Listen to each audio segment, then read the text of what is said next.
Olá, amigos da Revolução Industrial Brasileira, tudo bem com vocês? Eu sou Fausto Oliveira e começa agora mais um Desenve Notícias, primeira edição desta segunda-feira, 26 de abril. Sempre trazendo um comentário crítico a respeito de algum assunto econômico do dia a dia do Brasil, do nosso debate, da imprensa econômica. Hoje eu quero tratar de um artigo e de uma resposta a esse artigo. O artigo em questão foi publicado na Folha de São Paulo, nesse fim de semana, pelo Marcos Mendes, que é um conhecido professor de economia brasileiro, cujo pensamento é da linha mais liberal. O Marcos Mendes, em resposta a essa enorme onda que no mundo inteiro se verifica de retorno das ações públicas frente aos desafios da economia, quer argumentar que no Brasil não é possível. É o argumento que sobrou ao pessoal liberal, né? Reconhecendo que as necessidades de crise são sempre supridas por esforços de ativismo estatal nas economias, seja no sentido da recuperação da demanda, seja no sentido do salto tecnológico que esses governos promovem, eles já agora estão mais ocupados em tentar achar razões de explicar por que, na opinião deles, tal coisa seja impossível de se reproduzir no Brasil. Infelizmente, essa linha de pensamento que hoje governa a economia brasileira, né? O ministro Paulo Guedes seria o primeiro a dizer que não é possível, por razões aquelas conhecidas de sempre.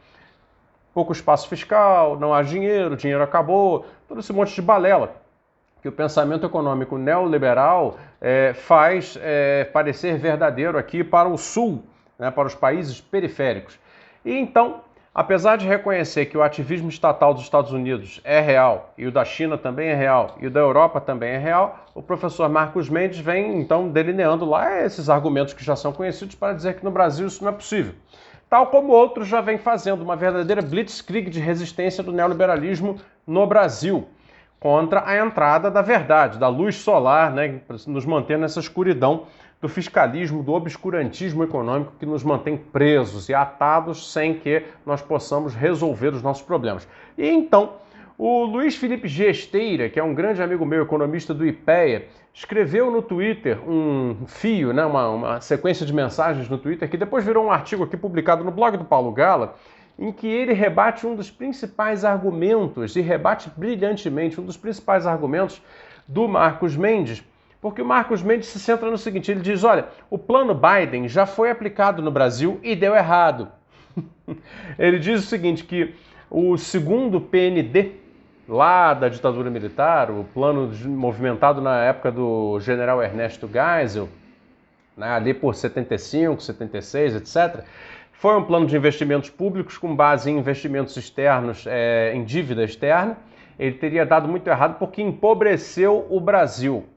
Bom, e aí o Luiz Felipe Gesteira, que é um grande estudioso, não só de indústria, mas dessa época e da evolução da indústria brasileira nessa época e nas épocas anteriores e subsequentes, respondeu isso aí.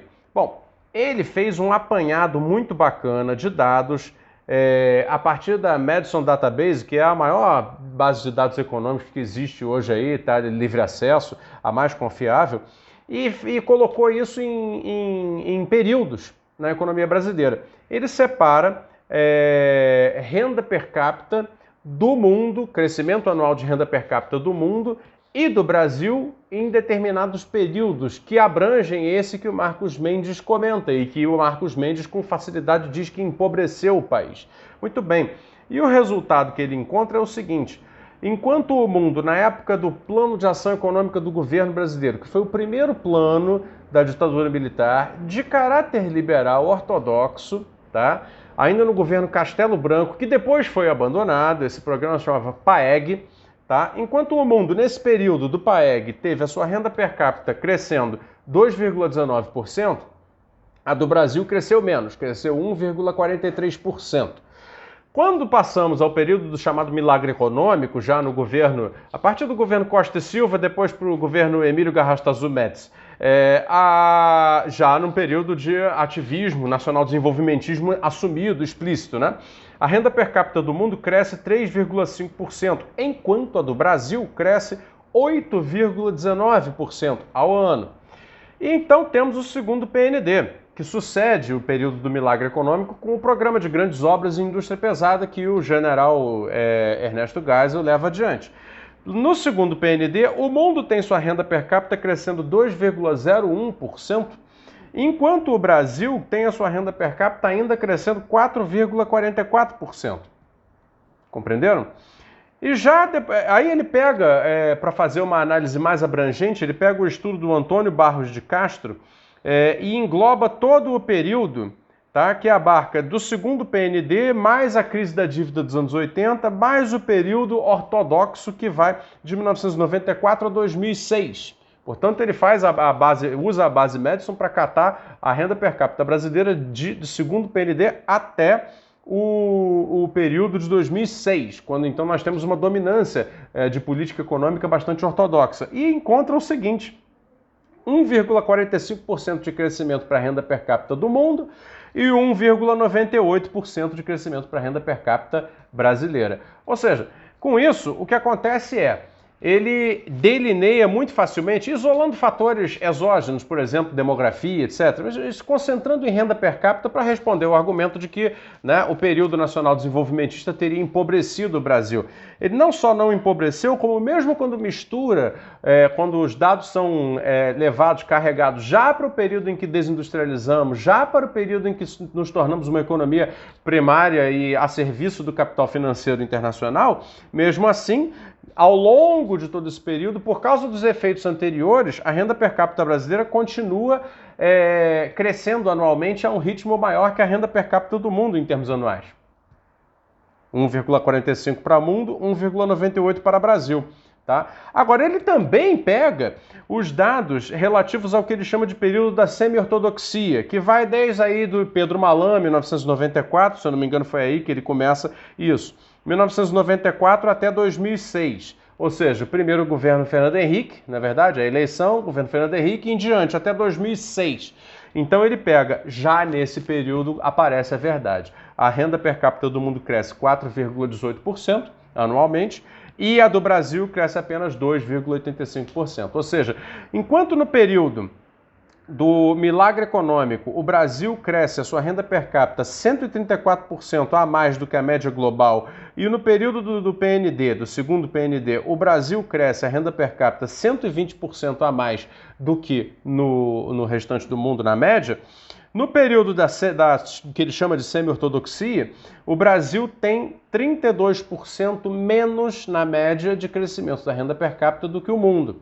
Muito bem, ficam colocados esses dados. E alguns disclaimers aí importantes. O Marcos Mendes, assim como todos esses grandes críticos liberais que sempre associam período nacional desenvolvimentista à crise da dívida, omite uma série de fatos que são exógenos, ou seja, são externos ao modelo de crescimento brasileiro, o modelo de crescimento estimulado por grandes obras e grandes projetos de Estado com participação de empresas. Que fatores são esses? Bom, os principais que explicam a grande crise da dívida brasileira e que veio a dar no processo de estagnação e inflação até mais ou menos o final dos anos 80, e mesmo assim com intervalos de crescimento durante, né? Por exemplo, o ano de 1984 foi um ano de crescimento. Esse processo responde muito mais a um choque de juros dado pelo ex-presidente do Banco Central americano, do Fed, Paul Volcker, né, que acabou de morrer, nas dívidas de todo o mundo por causa da inflação americana, que por sua vez respondeu aos dois choques do petróleo que os árabes deram nessa commodity ainda tão fundamental naquele mundo, naquele momento, para a mobilização de tudo era diesel, tudo era gasolina, não é verdade? E eles, então, aumentando o preço, disseminaram uma inflação pela economia americana, uma inflação de custos que veio a ter uma grande correção de juros no Fed para fazer o reequilíbrio da inflação americana e, portanto, isso gerou imediatamente um encarecimento brutal das dívidas externas de todos os países que tinham recorrido a financiamentos externos, porque ainda era normal no mundo anterior a isso recorrer a financiamentos externos para se fazer processos de desenvolvimento nacionais. Essas dívidas então começam a ficar galopantes e impagáveis, e aí começa o processo de degeneração e estagnação da década perdida de 1980.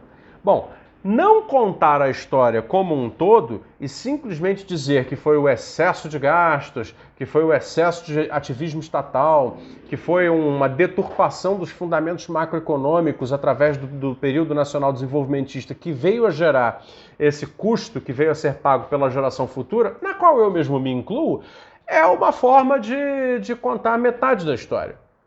Contar metade da história não contribui para o debate, não é bom para a sociedade aprender, é preciso contar a história inteira. O Brasil, sempre que aplicou, entre 1930 e 1980, as políticas desenvolvimentistas, que são as clássicas, na verdade, formação de base industrial, formação de sofisticações produtivas as mais variadas, tecnologia, inovação, as externalidades positivas que tudo isso traz consigo, na verdade, ele colheu benefícios em termos de crescimento e em termos de melhoramento da qualidade de vida através da renda per capita mais disseminada. E é óbvio que esse período também teve enormes problemas internos. Indiscutivelmente, é claro que sim, porque eu também não posso querer reescrever a história se eu estou criticando os outros por reescreverem a história. Entre alguns desses problemas, a tendência concentradora de renda que esses processos não souberam lidar. O Brasil tem matrizes concentradoras de renda, especificamente por questões naquela época do regime militar, principalmente por repressão aos sindicatos, que não puderam fazer barganha salarial e possivelmente isso tenha levado a uma concentração até maior do que a simples mais-valia da produção.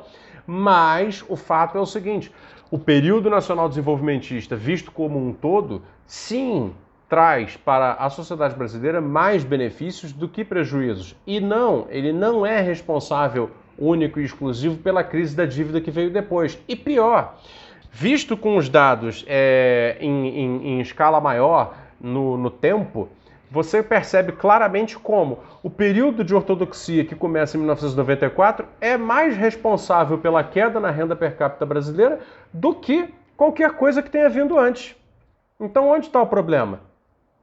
Então, onde está a impossibilidade do Brasil agora replicar esse mesmo grupo de políticas? Eu digo onde está o problema. A impossibilidade está nessas amarras ideológicas em que nos meteram para impedir que o Brasil se utilize de um grupo de políticas, de ferramentas de política econômica que o mundo resolveu voltar a usar de uma hora para outra porque percebeu que já não dá mais para confiar simplesmente nos espontaneísmos de mercado. É simples.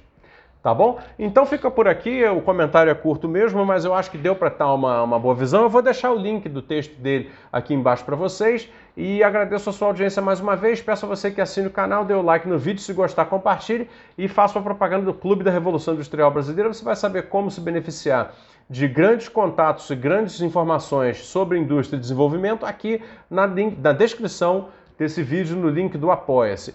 Um abraço e até a próxima.